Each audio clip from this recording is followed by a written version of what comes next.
Movie का start एक space shuttle को दिखाते हुए होता है जिसको कर्नल टॉम कमांड कर रहे थे। वो लोग एक खास कॉमेट पर रिसर्च कर रहे थे जो बहुत सालों में सिर्फ एक मर्तबा अपेयर होता है, जहां उन्हें उस कॉमेट के दरमियान में एक बहुत बड़ी स्पेसशिप दिखाई दी थी जिसके अंदर उन्हें बहुत सी बैट लाइक क्रिएचर्स मरी हुई मिली थी और साथ ही उन्हें इस स्पेसशिप के अंदर 3 ह्यूमनॉइड एलियन यानी इंसान जैसे दिखने वाले एलियंस दिखे थे जो कि एक ग्लास चैम्बर में बंद थे। उन एलियंस में से 2 एलियंस मेल थे और 1 एलियन फीमेल थी और अब कर्नल टॉम की टीम इन तीनों एलियंस को अपनी स्पेसशिप में ले आई थी इन पर रिसर्च करने के लिए। जहां अब हमें अर्थ का सीन दिखाया जाता है जो कि हमें मूवी में दिखाई जाने वाली स्पेसशिप का कंट्रोल रूम था, जहां से हमें पता चला था कि उस स्पेसशिप को 30 डेज के अंदर वहां स्पेस से अर्थ पर वापस आ जाना चाहिए था, पर ऐसा नहीं हुआ था। इवन उनका स्पेसशिप के साथ कांटेक्ट भी खत्म हो गया था, इसीलिए वो लोग एक रेस्क्यू स्पेसशिप स्पेस में भेजते हैं और यहाँ हम देखते हैं कि वो रेस्क्यू शिप अब उस शिप तक पहुँच जाती है जिस शिप को कर्नल टॉम कमांड कर रहे थे और यहाँ रेस्क्यू टीम को टॉम की शिप में सब कुछ जला हुआ मिला था और वहीं टॉम के क्रू मेंबर्स भी उन्हें बिल्कुल जले हुए स्केलेटन की हालत में मिले थे। और यहीं पर वो लोग ये भी नोटिस करते हैं कि उस शिप का एस्केप पॉड भी गायब है और आगे जाने पर अब उन्हें भी वही एलियंस नजर आए थे जो कि टॉम के क्रू मेंबर्स दूसरी स्पेसशिप से अपनी स्पेसशिप में लेकर आए थे। और यहाँ फाइनली अब उन एलियंस को रिसर्च के लिए अर्थ पर लेकर आया जाता है और अब जब एक साइंटिस्ट उस एलियन के पास रिसर्च के लिए जाता है तो अचानक वो एलियन आँख खोल लेती है और देखते ही देखते वो एलियन दूसरे डॉक्टर को पोजेस कर देती है और जैसे ही वो साइंटिस्ट उस एलियन के करीब जाता है तो वो एलियन उस साइंटिस्ट को बिल्कुल वैसी ही बॉडी में चेंज कर देती है जैसी बॉडी हमने टॉम की स्पेसशिप में देखी थी। हम ऐसा कह सकते हैं कि उस आदमी की बॉडी सड़ चुकी थी और ऐसा लग रहा था जैसे उसकी बॉडी में से सारा लिक्विड निकाल लिया गया हो। और एक्सपेरिमेंट रूम में ये सब कुछ होते हुए दूसरे रूम में बैठे हुए डॉक्टर लेनर्ड देख रहे थे, लेकिन उनके वहाँ पहुँचने से पहले ही वो एलियन वहाँ से गायब हो चुकी थी और उस एलियन को वहाँ से भागते हुए गार्ड्स ने देखा था और उसे रोकने की भी बहुत कोशिश की थी, लेकिन वो एलियन अपने पावर्स का यूज करते हुए उन सबको डाइवर्ट कर वहाँ से बाहर निकलने में कामयाब हो गई थी। और अब इस बात की हर जगह खबर फैल चुकी थी कि दुनिया में कुछ एलियंस आ गए हैं। और अब यहाँ पर हम एक और कर्नल को देखते हैं जो कि यहाँ एलियंस के बारे में इन्वेस्टिगेट करने के लिए आए थे और यहाँ रिसर्च सेंटर में उस कर्नल को डॉक्टर फ्लाडा उन एलियंस के बारे में बताते हैं, जिससे हमें पता चलता है कि वो एलियंस एक तरह के वैम्पायर्स हैं। जिस तरह वैम्पायर्स को जिंदा रहने के लिए इंसानों के ब्लड की जरूरत होती है, इसी तरह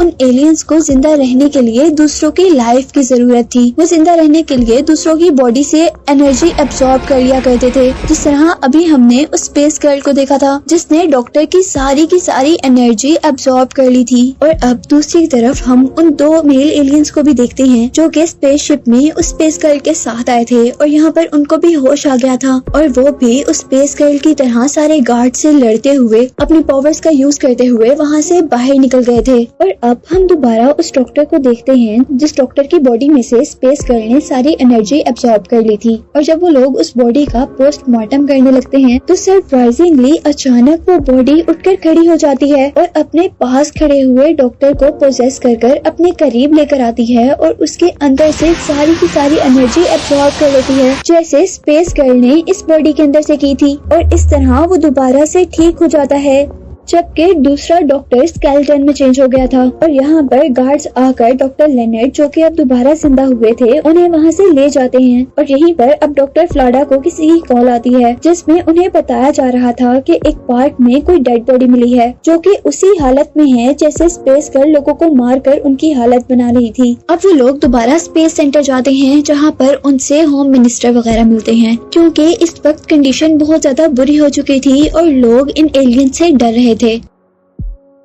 डॉक्टर फ्लाडा अब उन मिनिस्टर्स को डॉक्टर लेनर्ड की बॉडी दिखाना चाह रहे थे जो कि सबसे पहले स्पेस गर्ल के हाथों शिकार हुआ था और उन्हीं जैसा बन गया था। यहाँ आकर वो देखते हैं कि डॉक्टर बहुत अजीब रिएक्ट कर रहे हैं और कुछ ही देर में उनकी आंखों के सामने वो दोबारा एक स्केलेटन में चेंज हो जाते हैं। और यहाँ डॉक्टर फ्लाडा सबको बताते हैं कि इन इन्फेक्टेड लोगों को हर 2 घंटे में किसी इंसान की एनर्जी की जरूरत है। अगर उन्हें वो नहीं मिलती तो वो लोग दोबारा वैसे ही बन जाएंगे जैसा उन्हें एलियंस ने बनाया था। और अब वो डॉक्टर लेनर्ड और उस लड़की को जो कि उन्हें पार्क में मिली थी उन्हें एक रूम में डाल देते हैं जहां उनके पास कोई भी इंसान नहीं आता जिनकी वो एनर्जी ले सके, और एनर्जी ना लेने की वजह से उनकी बॉडी ब्रस्ट हो जाती है। और अब यहीं पर हम देखते हैं कि स्पेस सेंटर में डॉक्टर फ्लाडा को एक रिपोर्ट मिलती है जिसमें डॉक्टर फ्लाडा को बताया जा रहा था कि कर्नल टॉम की स्पेसशिप का एस्केप पॉड टेक्सास में आकर गिरा है और उसमें से उनको कर्नल टॉम मिले थे, और यहाँ उन्हें अब लंदन में डॉक्टर फ्लाडा के पास लाया गया था। और यहाँ डॉक्टर फ्लाडा उससे उसकी स्पेसशिप के बारे में इन्वेस्टिगेट करते हैं, और यहाँ टॉम उनको सब कुछ बताने से हिचकिचा रहा था क्योंकि उसे लग रहा था कि कोई भी उसकी बातों पर बिलीव नहीं करेगा। लेकिन फिर वो बताने लगता है, वो उन्हें बताता है कि हम लोग दूसरे एयरक्राफ्ट से 3 एलियंस को अपनी स्पेसशिप में लेकर आए थे जिन्होंने हमारी स्पेसशिप में आते ही हमारे ही क्रू मेंबर्स पर अटैक कर दिया था।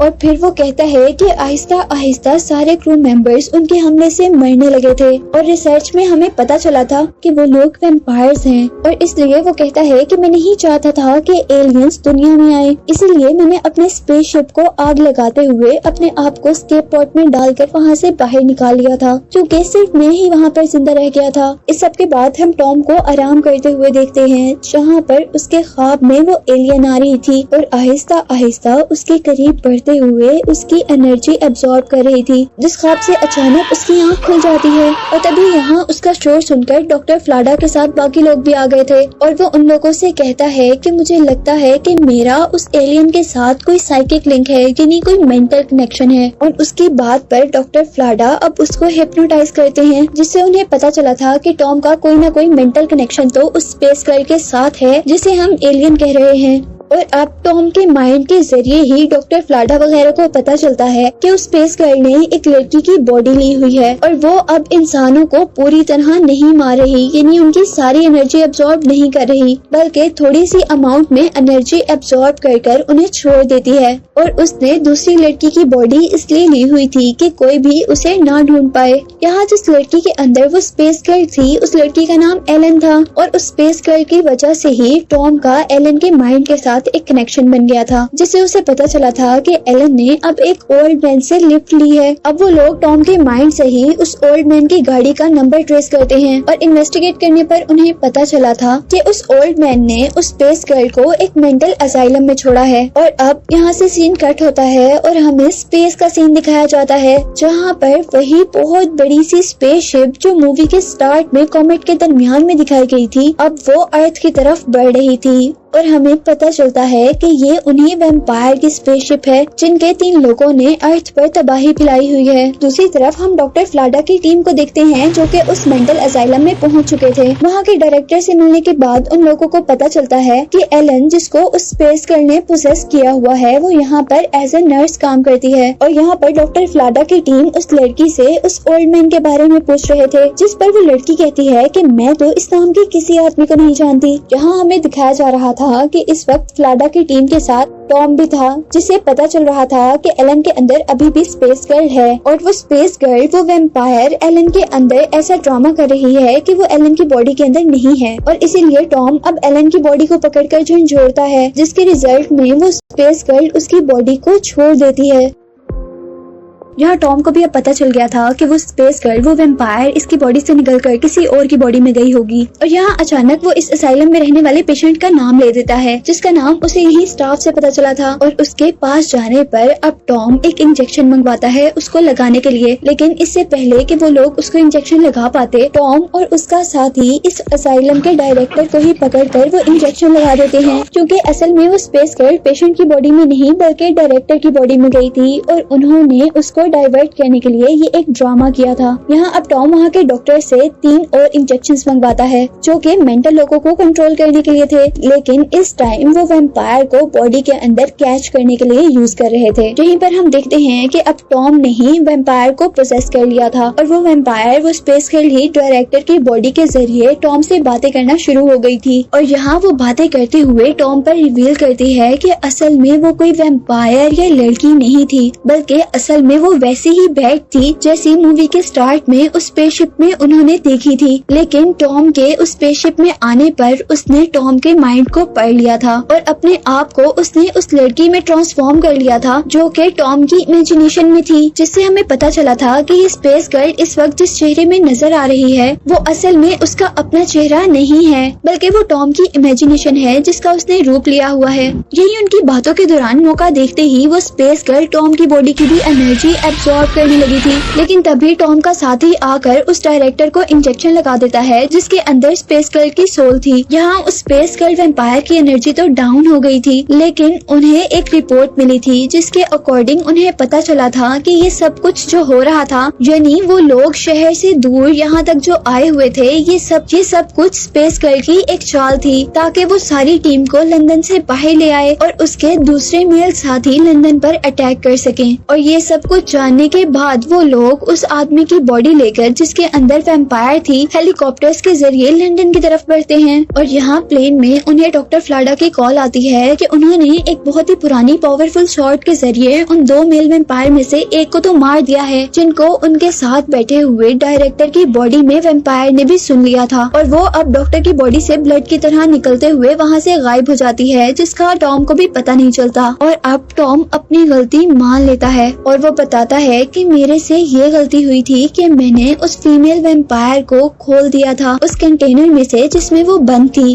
वो कहता है कि मैं अपने आप को कंट्रोल नहीं कर पाया था उसको खोलने से, और उसी की वजह से ही ये सारे वैम्पायर्स आजाद हो गए हैं और दुनिया में आ गए हैं। और वो कहता है कि मेरी ही वजह से मेरे क्रू मेंबर्स भी मरे थे, क्योंकि इस वैम्पायर ने मेरे क्रू मेंबर्स की एनर्जी भी एब्सॉर्ब कर ली थी। और अब यहाँ पर हमें लंदन शहर का सीन दिखाया जाता है जहाँ पर हर कोई इन्फेक्टेड हो चुका था और इन्फेक्टेड इंसान अब दूसरे इंसानों को भी इन्फेक्टेड कर रहे थे। और अब यहाँ पर टॉम और उसका साथी जल्दी से लंदन के प्रेसिडेंट के पास जाते हैं, जहाँ पर उन्हें पता चलता है कि वो भी इन्फेक्टेड हो चुके हैं। और इससे पहले कि वो लोग टॉम और उसके साथी को भी इन्फेक्टेड करते, टॉम और उसके साथी दोबारा हेलीकॉप्टर में बैठ जाते हैं और फिर किसी न किसी तरह अपने आप को उन वैम्पायर से बचाते हुए आर्मी कैंप तक पहुँचते हैं। और अब यहाँ पर आर्मी के लोग उन्हें बता रहे थे कि शहर की बहुत बुरी हालत है, सब लोग इन्फेक्टेड हो चुके हैं और अगर ये इन्फेक्शन दूसरे शहर तक चली गई तो हमें अपनी न्यूक्लियर पावर्स का यूज करना पड़ेगा। यहीं पर अब दोबारा हमें उन वैम्पायर्स की स्पेसशिप को दिखाया जाता है जो कि अर्थ के बिल्कुल ऊपर आकर रुक गई थी और वो एज अ कलेक्टर काम कर रही थी, जिसके अंदर हम देखते हैं कि लंदन के इन्फेक्टेड वैम्पायर्स अपनी अपनी एनर्जी एक लाइट रे की शक्ल में उस स्पेसशिप को दे रहे थे। और यहीं दूसरी तरफ अब टॉम को वो स्पेस गर्ल जो कि हमें पहले भी दिखाई जा रही थी उसके बारे में पता चलता है कि वो एक चर्च में है, जहाँ से असल में वही लड़की सारे लोगों की एनर्जीज एब्सॉर्ब कर करके अपनी स्पेसशिप तक भेज रही थी। और अब टॉम बगैर किसी को बताए उस स्पेस गर्ल की तरफ बढ़ रहा था, जबकि टॉम के साथी जो कि एक कर्नल थे वो डॉक्टर फ्लाडा से मिलने के लिए स्पेस सेंटर जा रहे थे। और यहाँ हमें पता चला था कि डॉक्टर फ्लाडा भी इन्फेक्टेड हो चुके थे। और जैसे ही टॉम के साथी कर्नल को ये बात पता चलती है तो वो डॉक्टर फ्लाडा को शूट कर देते हैं। और फिर जो डॉक्टर फ्लाडा ने पहले टॉम को बताया था कि उन्होंने अपनी एक सॉर्ड के जरिए एक मेल वैम्पायर को मारा था,